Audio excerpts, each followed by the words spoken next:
How to chat with X, previously known as Twitter's AI. Hello everyone and welcome to Tech Talks.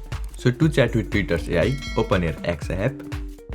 Now here on bottom of your screen, you will find different navigation options. So on bottom middle of your screen, you will find this icon, a box with a slash. So tap on it.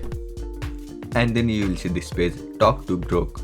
So tap on continue located on bottom of your screen.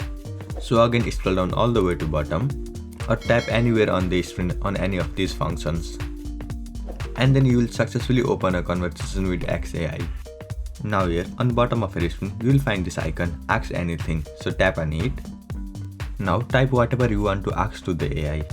So here, let me try asking its limitations. So after typing your queries, tap on this send icon located right next to your text. And within few seconds, AI will successfully answer to your queries. And here you can see I have successfully got answer to my question. So this is how you can use Twitter's AI. I hope you found this video helpful. Thank you for watching. Follow us for more helpful tutorials.